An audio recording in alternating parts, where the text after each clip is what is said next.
नमस्ते प्यारे बच्चों। आज हम आपकी पुस्तक अंतरा का पहला पाठ पढ़ने जा रहे हैं।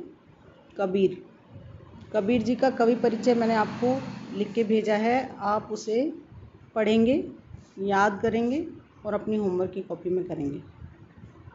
हम पढ़ रहे हैं पहला पद। अरे इन दोहुन राह न पाई। कबीरदास जी कहते हैं अरे इन दोहुन राह न पाई, कि अरे इन दोनों ने राह नहीं पाई। किन दोनों ने? उन्होंने ये हिंदू और मुसलमान के लिए लिखा है कि दोनों ही जो हैं अपने अपने धर्म के लिए मरते मिटते हैं, परंतु वास्तविक धर्म क्या है इसका रास्ता उन्होंने अभी तक नहीं पाया। हिंदू अपनी करे बड़ाई, गागर छुअन न दे। कबीरदास जी कहते हैं कि जो हिंदू लोग हैं वो अपने धर्म को ऊंचा बताते हैं, उसका ज़्यादा मान करते हैं, और अपने घर में कोई आ जाए या किसी और जाति का व्यक्ति आ जाए तो उसको अपने घर में गागर अर्थात घड़े को भी छूने नहीं देते। अपने कुएं से भी किसी को पानी लेने नहीं देते। एक तरफ तो वो अपने धर्म को इतना बड़ा बताते हैं और दूसरी तरफ क्या करते हैं? वेश्या के पायन तर सोवे, यह देखो हिंदू आई।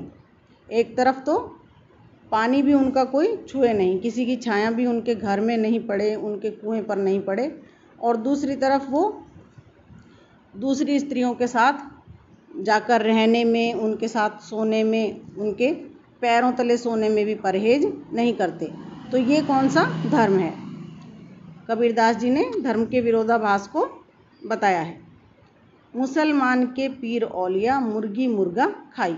इसी तरह से वो मुस्लिम धर्म के लोगों पर भी प्रहार करते हैं और कहते हैं कि उनके जो पीर औलिया अर्थात जो पैगंबर और धर्मगुरु हैं वो भी एक तरफ तो मुर्गा मुर्गी अर्थात किसी भी जानवर को मारना या उसका भक्षण करना, उसका भोजन करना अच्छी बात नहीं है, क्योंकि सभी जानते हैं कि ईश्वर ने सबको एक समान बनाया है, सारे जीव जंतुओं को जीने का अधिकार दिया है। तो किसी भी जीव जंतु को मारकर खाने का अधिकार मनुष्य को नहीं है, परंतु फिर भी वे ऐसा करते हैं और दूसरों को ज्ञान का मार्ग बताते हैं। आगे कहते हैं कबीरदास जी, खाला केरी बेटी ब्याहे घर ही में करे सगाई।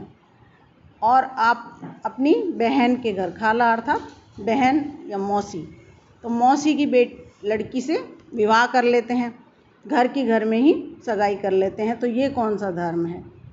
बाहर से एक मुर्दा लाए धोए धाए चढ़वाई। बाहर से अर्थात घर में नहीं हो तो बाहर से लाने में भी परहेज नहीं करते।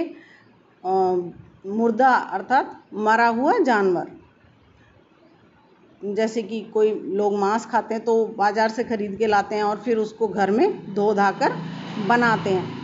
सब सखियां मिल जेवन बैठी घर भर करे बड़ाई। जेवन मतलब जीवना, भोजन करना।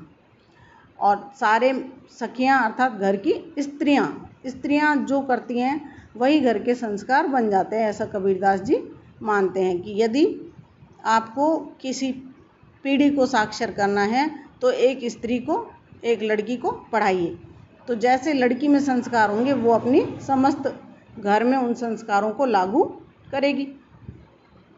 तो वो वही कह रहे हैं कि स्त्रियां भी परहेज नहीं करती और बहुत ही अच्छा बताती हैं और वो भी उसको खाती हैं।